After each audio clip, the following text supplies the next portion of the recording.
Nah, jadi kalau misalnya kemudian kita lihat di sini misalnya, ya, biaya pokok Hari ini, Dewan Pembela Ruben siap mengawal adanya yang sudah mau dilelang ini sebenarnya klien kami dengan itikat baik ya.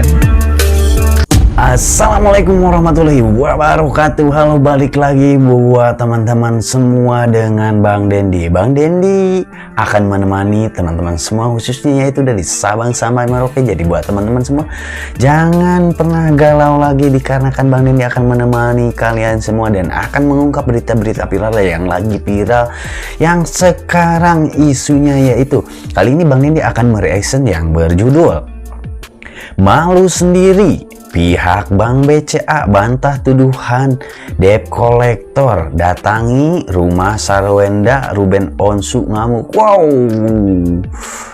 sangat heboh dan sangat geger ya. Jadi untuk sumbernya yaitu dari Segudang TV. Buat teman-teman semua, gimana untuk perseteruannya yang sekarang ya? Seperti apa videonya? Mari kita lanjut, mari kita simak baik-baik dan bantu komentar di sini buat teman-teman semua, untuk para kubunya Sarwenda dan untuk kubunya Ruben Onsu. Mari kita gaskan saja langsung ke acara tersebut, yaitu jangan banyak ngomong, ya udah kita garcep saja gas tentunya. Check it out. Nah, jadi kalau misalnya kemudian kita lihat di sini misalnya, ya, biaya pokok anak 75 juta. Orang-orang berpikir, kalau sudah ditetapkan oleh pengadilan 75 juta, bayar dong. Kalau sudah disepakati di atas 39 bayar. Enggak ada diatur di putusan pengadilan maupun di atas 39. Ini buatan S, tapi dibayarkan oleh Ruben. Tapi ditanyakan, untuk apa aja yang 75 juta itu? Enggak pernah disampaikan. Ya ini nih, anak 3 pokok. Ini nggak ada di putusan pengadilan. Ini nggak ada di atas 39. Baru sekarang kami bersuara tentang hal itu. Nah, totalnya lihat tuh, 236 di Oktober. Di November yang 75 jutanya tetap, tapi berubah-ubah jadi 188. Kan bukan begini uang nafkah dan biaya pendidikan anak. Di mana-mana dalam putusan perceraian dia fix 20 juta kah sebulan, 50 juta kah sebulan. Kita nggak diatur dengan fix, maka diatur, disampaikan dan didiskusikan. Diskusinya nggak pernah ada. Hari ini, Dewan Pembela Ruben siap mengawal adanya sidang perebutan hak asuh anak antara Ruben Onsu dan juga Sarwenda. Kita, Dewan Pembela Ruben, selalu bersama Ruben. Untuk Ruben Onsu, jangan terperdaya oleh tipu daya dan rayuan apapun. Jangan mau dirayu-rayu. Pokoknya di sidang mediasi ini jangan mau dirayu-rayu. Hak asuh anak harus tetap dan juga didapatkan oleh Ruben agar supaya anak-anak bahagia. Amin. Dewan Pembela Ruben dan juga netizen Indonesia siap mengawal. Salam kompak netizen Indonesia. Lagi mempersoalkan, ya sudahlah biar saja, ya mau satu-satu. Bang, ketika di notaris itu udah ada. Ya. Nah, lalu terkait dengan proses yang sudah mau dilelang ini, sebenarnya klien kami dengan itikat baik ya, saya menghubungi Bang Minola untuk oke deh, dari hutang yang sudah ada kita bagi 2. Awalnya mau, tapi ternyata belakangan tidak mau, minta klien saya yang bayar semuanya. Begitu klien saya membayar semuanya, menyanggupi membayar semuanya, tahu-tahunya mereka bilang ya sudah, bayar semuanya plus uang yang dulu pernah dibayarkan juga dikembalikan ke pihak klien Bang Minola. Saya pikir hal-hal itu kan nggak pantas lah gitu, ya kan? Ini kan sudah dibagi dengan jelas, 2 untuk pihak mereka, 2 untuk kita. Tapi ternyata ditinggalkan dengan hutang. Hutang ini pun sudah mau dibayar dengan klien kami, tapi mengelak lagi, mengeles lagi. Jadi kami berpikir maunya sebenarnya apa gitu, ya. Nah, proses ini yang sebenarnya saya berharap tidak lagi dipelintir, ya. Klien kami sudah sangat bijak lah untuk pindah saat ini dengan situasi seperti itu. Belum ditambah lagi ada beberapa hari lalu kedatangan apa? Ya, debt collector. Ya, saya nggak sebutkan debt collector itu mencari siapa, tetapi kok semakin tidak aman ya. Yang pasti bukan dari klien kami debt collector itu datang, ya, karena mencari orangnya tidak ada di situ. yang ada di datanya debt collector tidak ada situ, tapi kami tidak menyampaikan siapa. Ya.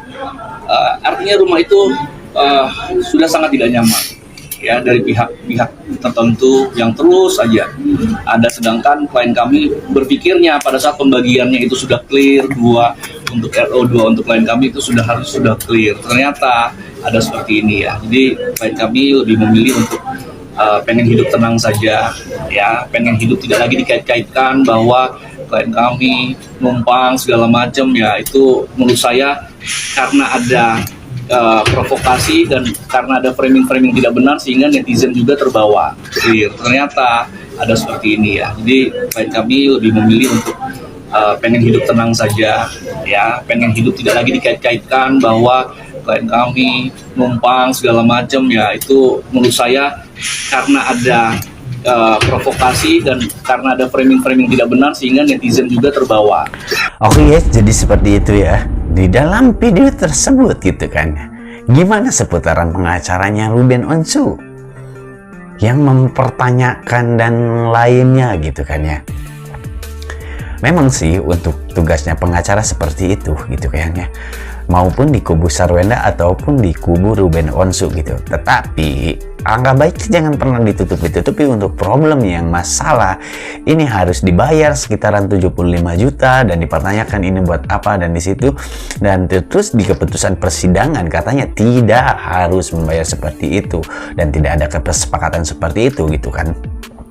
Tapi toh dibantah lain lagi dengan pernyataan bukti yang kurang kuat dari yaitu pengacaranya Sarwenda gitu kan ya, yang meminta bayaran hutang yang kemarin bayar gitu kan ya.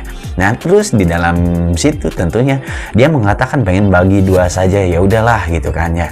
Dan disebut situ terus diunggah lagi dikarenakan apa, banyak debt collector yang datang ke rumahnya gitu. Terus bener, kenapa tidak ditanya gitu kan, si debt collectornya itu ke siapa, apa gimana gitu. Harusnya dipertanyakan gitu, biar tahu masyarakat seperti apa atau publik seperti apa gitu. Kok ini nggak dipertanyakan? Kalau merasa terganggunya harusnya seperti itu gitu, jangan ditutupi seperti itu.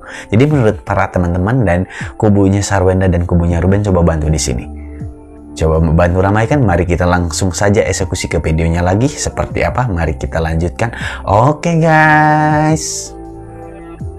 Jadi untuk meyakinkan, kami bertanya juga ya kepada pihak banknya. Ini ada namanya nih, di Mas BCA. Ini orang yang mengurusi kredit tersebut. Nah, debt collector karena macet di banknya, hilir mudik 15 orang seperti paskibraka gitu misalnya ya. Kami tanya juga ke pihak banknya, ya kami tanya juga ke banknya tuh. Kami tanya nih, kata pihak mantan klien maksudnya ya mantannya Ruben, ya ada debt collector yang datang. Kapan bang? Tuh, BCA tidak pernah kirim debt collector kan bang? Tuh. Kemudian dia bilang coba kami konfirmasi ke tim dulu. Artinya bagian kolektornya juga akan bertanya ke seluruh pihak yang memang mengurusi bagian kreditnya si Ruben ini. Tadi ya, hari ini today, pihak BCA bilang, pagi bang, sejauh ini dari tim nggak ada ngirim debt collector. Sadis nggak? Jadi dari fakta-fakta ini, paling tidak kami sudah ungkapkan 1-2 fakta. Membahas tentang keblunderan pengacaranya Sarwenda yang dimana menceritakan bahwa ketika ibunya ini terus-terusan menangis dan dibuat menangis, nanti jika anak-anak ini merasa sakit hati terus kemudian tidak menyayangi lagi pada orang yang tidak disebutkan namanya, ini saya kira keblunderan fatal yang berikutnya yang dilakukan oleh pengacaranya SW. Karena di sini si SW ini menangis bukan karena Ruben Onsu, tetapi karena netizen melihat mulut SW mengatakan jing dan cong. Terus viral lagi urusan 200 jetong dan banyak 200 jetong itu untuk apa? Bahkan kita ketahui plastik sampah aja sekian juta begitu kan. Bahasa-bahasa penghinaan kepada bapak anaknya ini itu yang membuat kegaduhan netizen. Jadi yang membuat nangis si SW ini adalah dirinya sendiri. Akhirnya terblow up video-video di mana ketika dia jualan itu agak kayak orang yang lagi kalau kucing itu lagi berahi gitu loh. Dan itu yang dijadikan masalah kalau netizen menghujat, yaitu bukan perkara permasalahan kesalahannya si Ruben loh. Itu karena si SW sendiri mempertontonkan sesuatu yang menghasilkan pro dan kontra netizen. Jika hujatan-hujatan itu datang, ya kamu harus siap mentalnya. Tapi ucapan pengacara SW ini seolah-olah pengancaman loh, itu namanya pengancaman ya. Awas lengko, wah anakmu so geding karawakmu loh lah, seperti itu. Iya toh, bapak pengacara itu harusnya lebih lebih berhati-hati ketika berbicara. Takutnya ini malah merugikan SW.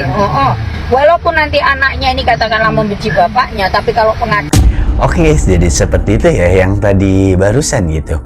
Dari seputarannya pihaknya Ruben Onsu gitu kan, mempertanyakan ke pihak bank, benar apa tidaknya pihak DC gitu datang ke rumah gitu kan. Dengan seputarannya tadi, nunggu saya konfirmasi dulu dengan tim. Terus jawabannya spontan gitu. Dari tim kami belum ada yang datang dari ini. Wah, jadi menurut di sini teman-teman semua yang makin ketahuan gitu kan. Cara settingannya di mereka ini gitu kan. Terjelasnya gimana gitu kan. Ketahuannya yang barusan dari pengacaranya pengacaranya Ruben ini gitu. Nah, terus di pengacaranya SW itu yang tadi, kenapa tidak bijak dalam transparansi dengan hal ini gitu kan ya. Jadi untuk publik sendiri jadi tahu gitu mana yang benar mana yang bohong. Coba bantu ramaikan lagi buat teman-teman untuk kubunya Sarwenda dan kubunya Ruben. Sini makin gila, makin lucu dan makin heboh lagi, nggak tahu harus dibawa kemana. Oke lah, mungkin dari saya segitu dulu aja. See you next time di video-videonya terbaru Bang Dendi ya. Dan kali ini Bang Dendi pamit undur diri dulu, jangan kemana-mana buat teman-teman semua. Bila mana ada perkataan saya yang kurang berkenan mohon dimaafkan. Wassalamualaikum warahmatullahi wabarakatuh. Bye bye.